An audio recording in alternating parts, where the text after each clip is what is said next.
E claro, para clarear as nossas ideias, para a gente entender todo esse cenário macroeconômico e por que, né, impactou positivamente ali no comecinho do pregão o mercado, também o dólar em queda, mas agora parece que os ajustes já estão sendo feitos. Estou aqui com o Sérgio Vale, economista-chefe da MB Associados. Sérgio, obrigada pela participação aqui pela primeira vez no Giro do Mercado e nesse dia tão importante para a gente comentar sobre macroeconomia e decisões de juros aí, né? Obrigado, Paula. Prazer estar aqui conversando com você. Maravilha! Então, né, para a gente começar aqui o nosso papo de hoje aqui, quinta-feira, pós-Copom, queria que você comentasse um pouquinho, né? Falei ali no comecinho do programa sobre os três destaques ali que a gente estava muito de olho, né? Os principais ali, a manutenção, né, interrompendo a queda de juros, o comunicado, que também é sempre muito avaliado pelo mercado ali, e também o principal, que, né, antes ali vinha se discutindo muito, a UNA, que na verdade veio ali 9 votos a 0 pela manutenção dos juros, na verdade, em 10,5%. O que você pode comentar? Como é que você avaliou, né, a decisão, o comunicado? O que você pode falar mais para a gente?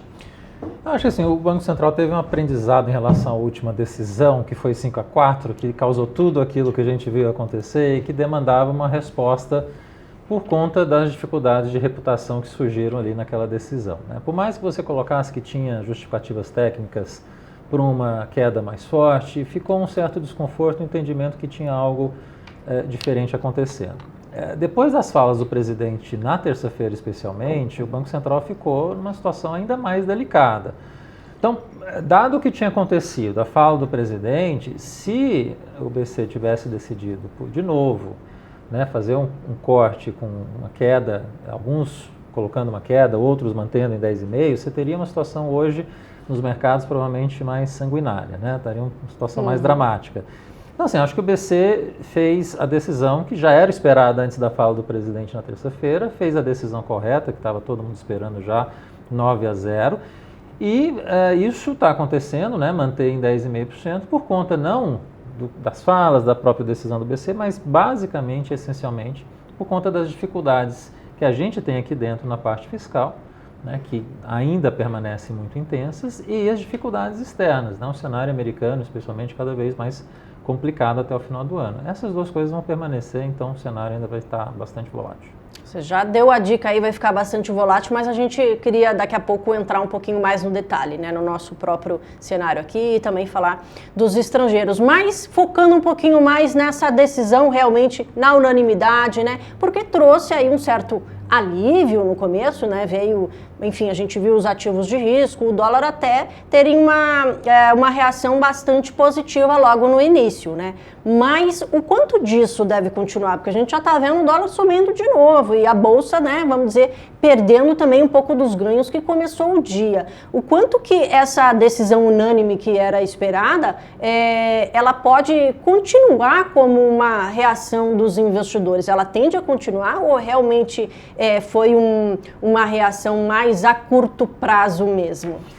O resultado 9-0 já era esperado, né? Quando teve a fala do presidente, ficou aquela dúvida, mas a maior parte do mercado ainda achava que ia ser 9-0. Então, no final acabou não tendo tanta modificação, você acabou ajustando um pouco o câmbio hoje, como a gente viu, mas como já estava esperado, você acabou não tendo grandes repercussões. Mas o câmbio vai continuar alto e depreciado, como a gente está vendo agora, porque as questões de base que justificam essas preocupações se mantêm. Do ponto de vista fiscal, o governo até hoje não tem sinalizado adequadamente o entendimento do que precisa ser feito, né? A gente vê muita perfumaria em relação à discussão fiscal, discussão em relação às fraudes, que sempre é importante, é uma discussão que precisa ser colocada permanentemente, mas 20 anos depois que o presidente Lula virou presidente em 2003, as questões fiscais hoje são muito mais difíceis, são muito mais complexas, demandam respostas muito mais impopulares, porque você precisa mexer em cortes de gastos que no ano eleitoral, um presidente que não está tão popular como era no primeiro mandato, demanda um certo cuidado.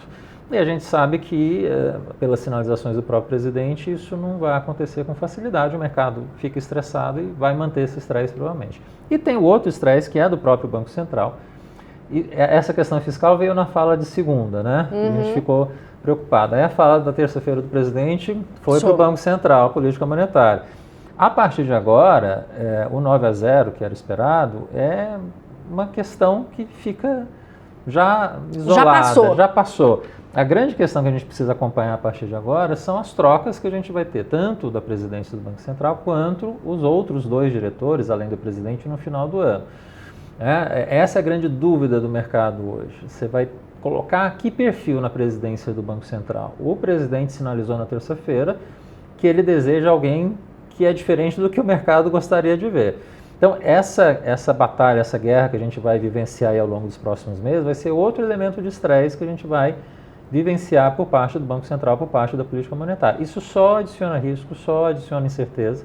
Na verdade, ajuda tanto o fiscal quanto essa parte de incerteza em relação à própria condução da política monetária, são elementos que pioram a expectativa de inflação, que é o que está na base do Banco Central decidir manter a taxa de juros em 10,5%.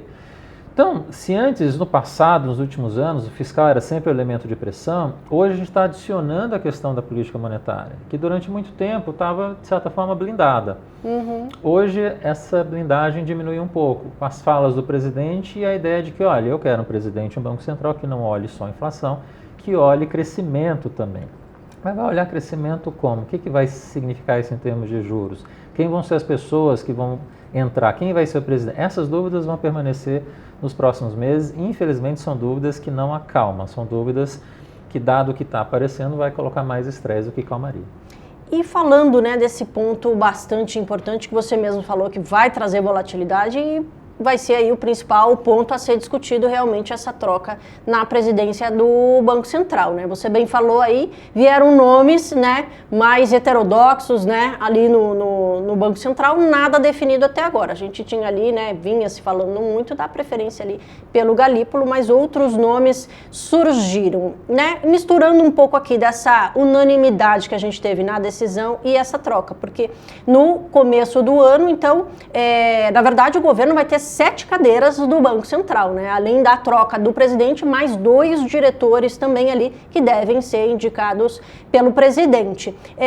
Como é que você está olhando, né? Eu queria aqui da sua própria avaliação, né? Do que de repente, claro que aqui a gente prevê, hoje não consegue prever o futuro, mas o que essa posição um pouco mais heterodoxa ali no Banco Central, porque muito se discutiu a credibilidade, né? Ali falando do Banco Central e trazendo isso um pouco mais lá para frente, né? Como é que fica, né? De repente, quem entrar ali na presidência, como é que fica a credibilidade do Banco Central, que já vem sendo discutido, e você bem falou aí, para combater também a inflação, mas o presidente já falou aí que pretende, né, também unir a isso a crescimento, como fazer isso, mas falando um pouquinho mais ali de dentro mesmo, como fica ali o Banco Central, a credibilidade e quais são, na verdade, os desafios do Banco Central?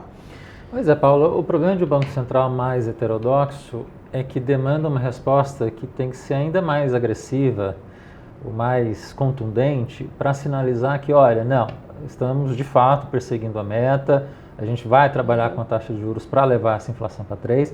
A dúvida que vai permanecer no mercado nos próximos anos é um pouco da dúvida que já se teve lá no passado, na época da Dilma.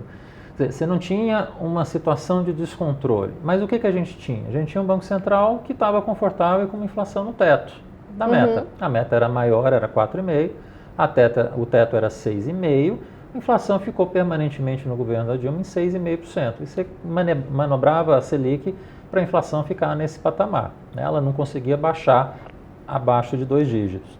Né? Agora, eu acho que a gente vai ter algo semelhante. Você vai ter uma inflação que vai ficar ali tateando 4,5%, o teto da meta, e uma taxa de juros que vai trabalhar para manter essa inflação nesse teto. Você junta os riscos fiscais, na taxa de juros neutro, o próprio risco agora de Banco Central, que tem também, você está falando de uma Selic que vai ficar em torno de 10% nos próximos anos. Então, esse Banco Central mais heterodoxo, ele pode muito, mas não pode tudo. Então, essa ideia que tem, um Banco Central heterodoxo vai jogar a taxa de juros no chão. O grande medo, né? Se ele fizer isso, o mercado responde imediatamente na curva longa, porque o Banco Central consegue mexer na taxa curta, mas a taxa longa vai explodir, a expectativa de inflação vai explodir. Então, vai ser um tiro no pé enorme se o Banco Central sinalizar, não, quero trabalhar o Banco Central para fazer o crescimento acontecer, né? Essa visão que o presidente quer. Então, assim, como eu falei, o Banco Central pode até querer sinalizar, mas a resposta vai ser muito agressiva, contrária a isso. E vai ser no sentido de menos crescimento e não de mais crescimento. Eu acho que o Banco Central entende isso e não vai caminhar por esse lado. Mas por isso que tem aí um pouco de viés e ideia de ser uma mini Dilma, no sentido de que vai ter um pouco esse comportamento parecido com o que era lá. Você vai manobrar a taxa de juros para manter ela ali próximo do teto da meta. E a expectativa de inflação, na verdade, já está caminhando para isso, né? A gente está vendo 25, 26, a inflação já está caminhando para ficar entre 4 e 4,5. Eu acho que vai acabar ficando por aí. 25 é um ano pré-eleitoral, já vai ser um ano de muita pressão em cima do presidente, que não está com a popularidade que ele tinha no primeiro mandato. 26 ano eleitoral, já tem muita pressão fiscal por conta disso, a pressão em cima do Banco Central vai ser enorme também. Então, assim, os últimos 2 anos do governo Lula, do ponto de vista de política fiscal e de política monetária, vão ser difíceis. E vai ser muito mais difícil para um Banco Central que tem esse viés um pouco mais heterodoxo. Vai dificultar ainda mais o trabalho do Banco Central, né? Essa é a grande dificuldade.